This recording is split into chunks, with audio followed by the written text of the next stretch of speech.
내가 밤낮 간구하는 가운데 쉬지 않고 너를 생각하여 청결한 양심으로 조상적부터 섬겨오는 하나님께 감사하고 내 눈물을 생각하여 너 보기를 원함은 내 기쁨이 가득하게 하려 함이니 이는 내 속에 거짓이 없는 믿음이 있음을 생각함이라.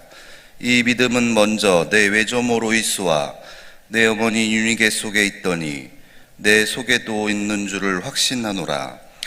그러므로 내가 나의 안수함으로 내 속에 있는 하나님의 은사를 다시 부릴 듯하게 하기 위하여 너를 생각하게 하노니 하나님이 우리에게 주신 것은 두려워하는 마음이 아니요 오직 능력과 사랑과 절제하는 마음이니 그러므로 너는 내가 우리 주를 증언함과 또는 주를 위하여 갇힌 자 된 나를 부끄러워하지 말고 오직 하나님의 능력을 따라 복음과 함께 고난을 받으라. 하나님이 우리를 구원하사 거룩하신 소명으로 부르심은 우리의 행위대로 하심이 아니요 오직 자기의 뜻과 영원 전부터 그리스도 예수 안에서 우리에게 주신 은혜대로 하심이라.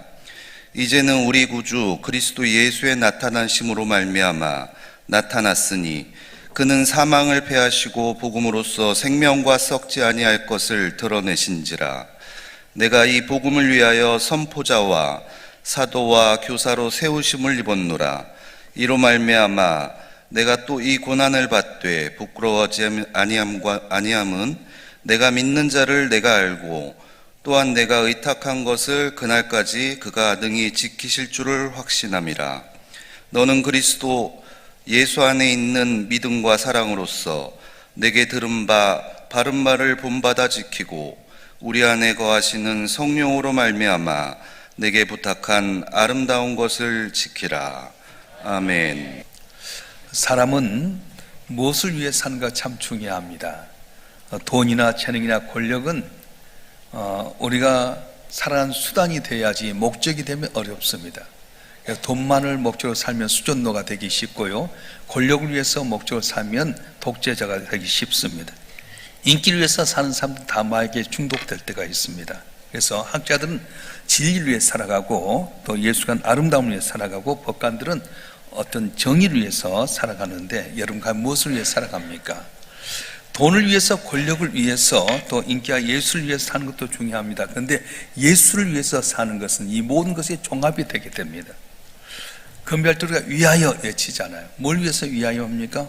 세계 평화를 위하여, 또는 조국을 위하여, 통일을 위하여, 그리고 사회 성공을 위해서, 그리고 건강을 위하여, 너와 나의 아름다운 우정을 위하여, 이렇게 위하여를 하겠지만은 가장 차원 높은 위하여는 뭐냐면 주님을 위하여라는 거예요.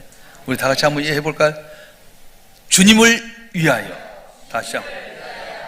제가 이제 주님을 그럼 위하여 했습니다. 주님을 위하여. 그래요. 어디 가서 술 먹을 때 뭐 술 먹고 건강 얻으려 하지 말아요. 우리에게 가장 중요한 것은 권력도 물질도 명예도 중요하지만 모든 종합이 바로 주 예수를 위하여라는 말이 가장 종합적 은혜가 된다는 겁니다. 그래서 사도 바울은 자기가 예수를 믿고 나서 부름받아 사역을 하게 될 때에 잘할 게 참 많았어요. 근데 만물의 찢기처럼 배설물처럼 여겼다, 이렇게 이야기합니다. 예수를 위해서 목숨을 번 분이 많습니다. 지금도 한국교회에 한 5천여 명의 선교사들이 복음을 마음껏 전하지 못한 중국에서, 또한 마피아가 판치는 러시아에서 복음을 전하는 데 있어서 장애가 될 수 있게끔 여러 가지 핍박하는 회교도 국가에서, 또 영적으로 죽어 있는 일본이라든가 동남아라든가 여러 곳에서 선교를 하고 있습니다. 이분들 어떤 분입니까? 모두 예수를 위해서 사는 사람이라고 하는 겁니다. 본문에 나오는 이 디모데 역시 믿음이 아주 신실하고 뛰어난 신앙을 가지고 있었습니다. 그래서 그는 어떤 고난과 역경이 오더라도 흔들리지 않는 그런 믿음이 있었는데, 디모데가 왜 이런 삶을 살았을까? 예수를 위해 사는 삶이었습니다. 자, 우리가 예수를 위해서 살면 어떻게 해야 됩니까? 오늘 본문 가운데 몇 가지 살펴볼 수 있는데, 첫째는 거짓 없는 순수한 믿음을 가져야 됩니다. 따라서 하십니다. 거짓 없는 순수한 믿음. 이제 어떤 청년이 하나로마트에 가서 이렇게 장을 보고 있었는데, 혼자 이제 원룸에서 살고 있으니까 바구니에다 뭘 이렇게 하나씩 담으려고 하는데 어떤 할머니가 쫄쫄쫄 따라오더래요. 그래서 왜 저러지? 근데 이분이 따라오지만은 무심코 했는데 계산대가 딱 선데 앞에 와서 하는 말이, 아까 내가 쫄쫄 따라다녀서 미안했어요. 청년, 사실 몇 년 전에 내 아들이 교통사고로 죽었는데 청년 꼭 내 아들 같아서 그랬어요. 미안해요. 그랬더니 괜찮아요. 할머니가 측은했잖아요. 나 부탁이 하는데 도와주겠어요? 뭡니까? 내가 계산하러 나갈 때에 엄마 잘 가요. 그렇게 손 한번 흔들어 달래요. 그러지요. 그래서 이 청년은 이 할머니가 자기가 아들같이 보였다고 해서 딱 줄 앞에 섰는데 계산하고 갔는데 빵가시 웃대. 그래서 엄마 잘 가요. 이렇게 웃고 딱 떠나갔어요. 그러고 나서 이 청년이 딱 계산했는데 23만 원이 나왔어. 나 한 건데 얼마 되지도 않아. 왜 이렇게 했냐? 그때 아까 나갔던 어머니께서 아들이 계산하게 해달라고 했다는 거예요. 진실로 있는 거예요. 오늘날 보이스피싱 못지않게끔 할머니들 그 일을 사건을 저지르고 있어. 세상 거짓되고 진실되지 못한 데가 너무도 많습니다. 영어 속담에 부모들의 약점과 강점은 자녀를 반드시 그 값을 지불한다, 그렇게 말합니다. 내가 신앙의 진실함과 깨끗함 갖고 살아가면 내 자녀 그대로 얻게 되는데, 바로 디모데가 그랬습니다. 사도 바울은 디모데가 진실하고 깨끗한 믿음을 갖는 것은 네 애조모 로이스 어머니 유니게 때문이다, 그렇게 말하게 됩니다. 거짓 없는 믿음의 사람이 어떻게 됐냐? 외할머니 로이스와 어머니 유니게의 거짓 없는 신실한 믿음을 받았기 때문에 디모데가 거짓 없는 신실한 믿음을 가졌다는 겁니다. 자, 거짓 없는 신실한 믿음은 무엇입니까? 형식적이거나 거칠의 믿음이 아니라 진실한 믿음, 다시 말하면 마음 중심이 하나님께 향해 있는 믿음을 말하게 됩니다. 예수님께서 책망한 사람들이 여러 부류가 있었는데 그 중에 하나가 바로 바리새인이었습니다. 외형적으로 완벽했지만 마음은 하나님에서 떨어져 있었습니다. 겉으로는 번지를 합니다. 신앙생활이 잘한 것 같습니다. 주일 지키고 11조 생활하고 뭔가 대단히 잘 산 것 같았지만 마음은 하나님께 있지 않았습니다. 오늘 우리의 모습은 어떻습니까? 어떤 고난과 환경과 역경이 오더라도 흔들리지 않은 깨끗하고 진실한 믿음을 갖고 있는가? 아니면 조금만 어려우면, 조금만 힘들면 주님 등지고 따라서는 그런 믿음은 아닙니까?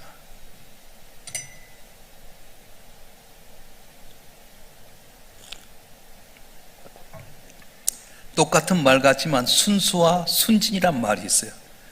순수하고 순진이 어떻게 다릅니까? 순수는 쉽게 말하면 컵에다 물을 가득 채웠어요. 다른 것이 들어가지 못할 정도로 깨끗한 게 순수입니다. 그런데 순진이라고 하는 것은 뭐냐 하면은 이 컵에다 물을 반 넣고 나서 예를 들어서 거기다 포도 주스를 넣거나 아니면은 사과주를 넣게 되면 포도 맛으로, 사과 맛으로 변해버리는 걸 이야기합니다.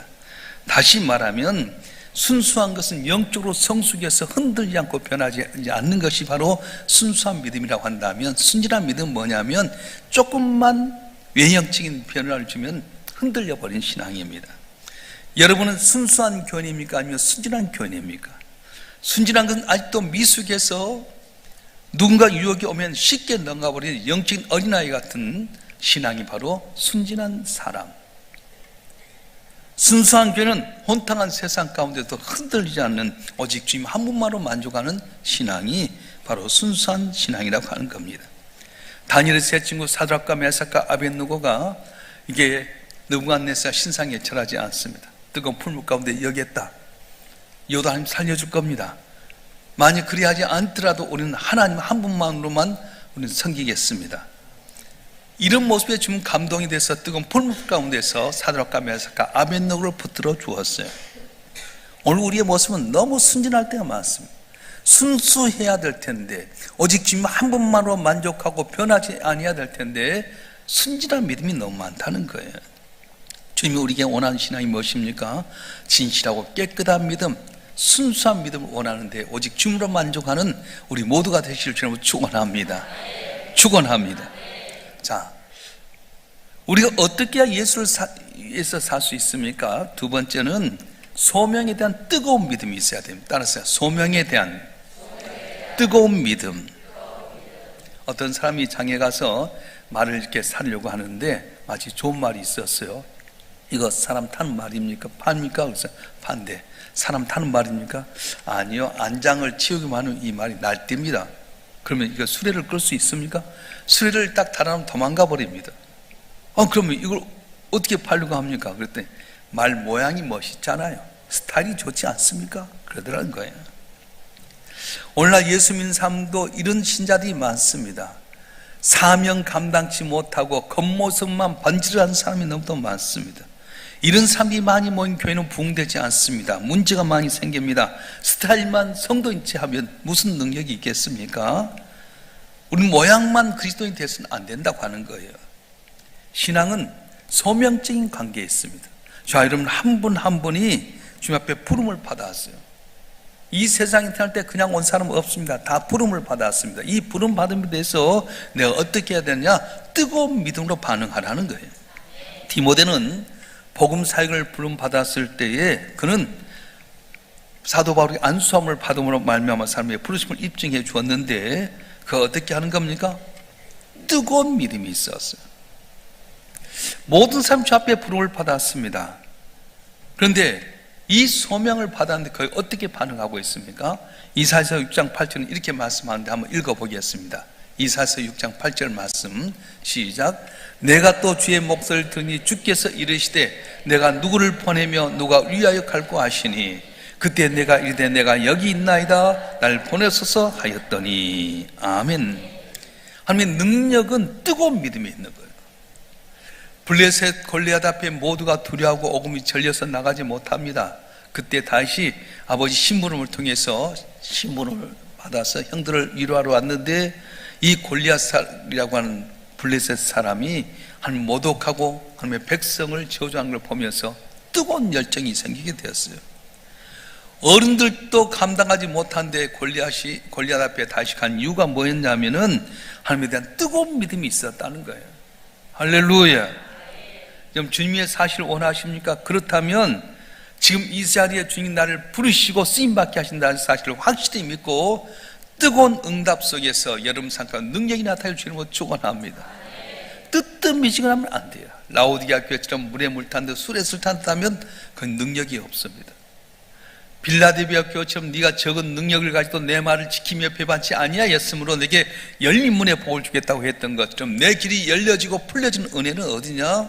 능력이 문제가 아니라 주에 대한 뜨거운 믿음, 나를 불러주신 주님 앞에 뜨거운 믿음으로 반응할 때에 내 잠깐 놀라운 하나님의 은혜와 기적이 있게 되는데, 자, 여러분 한 번 한 번 이번 사순절 기간 동안에 날 위해서 십자가에 못 박혀 주신 그 주님 앞에 뜨거운 믿음을 갖고 부르심에 응답하는 여러분이 되었으면 좋겠습니다. 좋겠습니다. 할렐루야. 특별히 우리가 주님 위에 살려고 한다면 어떻게 하냐? 하나님을 신뢰하는 확고한 믿음 가지라는 거예요. 따라서 하나님을 신뢰하는 확고한 믿음. 일본의 이주 반도에 벽에기로 만든 이렇게 나무로 실물과 똑같은 나무를 만들어 놨답니다. 그래서 다른 새들을 유혹하기 이끌기 위해서 나무로 똑같이 새하고 만들어졌는데, 이 나무 조각을 만들어 놓은 이유는 뭐냐면 엘바트로스라고 하는 새를 유인해서 거기 옆에다 둥지를 들고 이렇게 새를 이렇게 부하해 갖고 날기를 원했어요. 근데 그 중에 바봇은 엘바트로스 새 하나가 있었답니다. 이 새는 딱 나무로 만든 이 암컷 새 옆에 붙어가고 사랑을 고백하는 거예요. 1년도 아니고 2년 동안 계속 나무에게 구애를 합니다. 둥지를 들고 맨날 아침부터 저녁까지 쭈쭈쭈쭈쭈쭈. 그래서 다른 수컷들이 오면 막 못하게 막 붙여 물렸대요. 도대체 살아있는 자기 새 암컷들하고 만날 생각은 안 하고 나무로 만들어 있는 생명도 없는 거기에다가 목숨 걸고 있는 걸 보면서 조류연구원 일본의 후미오 사토시라는 분은 이렇게 말했어요. 이 새는 진짜 새들은 대퇴할 마음이 전혀 없는 것 같습니다. 세상은 이 바보 엘버트라스과 똑같은 행동을 하는 사람들이 너무도 많이 있습니다. 기독교 신앙에서 비슷하고 또 모양이 그럴듯한다고 해서 그에 따라가는 이단에 걸려간 사람도 너무 많고요. 신앙생활을 하면서 오직 주님 한 분만으로 만족하고 그분과 더불어서 교제하고 은혜를 받아야 될 텐데 생명 없는 세상의 것, 우상에 마음을 쏟는 데가 참 많다는 겁니다. 그래서 교회 다니면 교회 주일날 나가서 예배 드려요, 새벽 기도해요, 11조 생활해요, 내가 섬기고 있어요. 그러지만은 조금만 어려운 일이 생기게 되면 자신의 신앙이 쉽게 좌절하고 실패감을 젖어버리는 교인들이 많다는 것입니다. 여러분, 건강과 경제와 가족과 미래에 대해서 정말로 하나님이 나를 책임진다고 하는 사실을 믿고 살아갑니까? 그분이 나를 위해서 하나밖에 없는 아들을 십자가에 못 박게 희생했는데 그 하나님에 대한 뜨거운 믿음, 흔들지 않은 확실한 믿음 갖고 살 때 능력이 나타나는데 능력을 잃어버리고 말았어요. 말로만 주여 주여 외치는 것이 아니라 어떤 경우에도 흔들지 않는 믿음이 있어야 됩니다. 그래서 다니엘이 왜 복을 받느냐? 왕조가 여러 번 바뀌었음에도 불구하고 하나님 한 분만 바라봤어요. 그래서 다른 사람들이 다리오 왕 외에 다른 사람에게 묻거나 다른 신에게 절한 사람이 있으면 사자굴에 역해하십시오. 근데도 흔들리지 않습니다. 언제나 했던 하루에 3번씩 예루살렘 향해서 예배 드렸던 것처럼 문을 활짝 열어놓고 예배를 드렸어요. 덜컥 걸리게 됩니다. 그리고 사자굴에 들어갔어요. 그런데 사자굴에 들어간다 해서 울고 불고 원망한 것이 아니라 사자로 들어가면서 하나님 한 번만 의지했더니 하나님께서 사자 입을 막으시고 다니엘을 건져주시고 우리가 시기 질투했던 자를 물리쳐 주는 놀라운 은혜를 받게 되었습니다. 사랑하는 성도 여러분, 오늘 우리의 삶이 어떻게 해야 됩니까? 뭘 위해 사실 원합니까? 권력도 물질도 명예도 건강을 위해 사는 것도 중요하지만 예수를 위해 살아갈 때 모든 종합적으로 복을 받게 되는데 어떻게 해야 됩니까? 거짓 없는 순수한 믿음, 또한 불타는 소명의 믿음, 흔들리지 않는 확실한 믿음을 갖고 삶으로 말미암아서 여러분 삶을 통해 그리스도의 향기를 같은 놀라운 기적의 역사가 여러분 가운데 있기를 주님은 축원합니다. 축원합니다. 자, 오늘 제가 3가지 이야기했어요. 참 우리가 설교할 때 이렇게 이제 하나 둘 셋 하는데 참 쉽거든. 연역적인 방법인데 이게 좋은 점도 있어요. 근데 나쁜 점 뭐냐? 첫째, 둘째, 셋째 끝날 때가 됐구나 그렇게 생각할 때가 많은데 그것보다 여러분이 정리할 수 있잖아요. 첫 번째가 뭐라고요? 깨끗하고 진실한 믿음, 거짓 없는 순수한 믿음. 두 번째는 불타는 소명감이 있는 믿음. 세 번째는 흔들리지 않는 믿음. 주에 대한 확고한 신앙을 갖고 삶으로 말미암아서 우리 모두가 주의 기적을 체험하고 승리하는 복된 삶 되기를 주님 축원합니다. 축원합니다.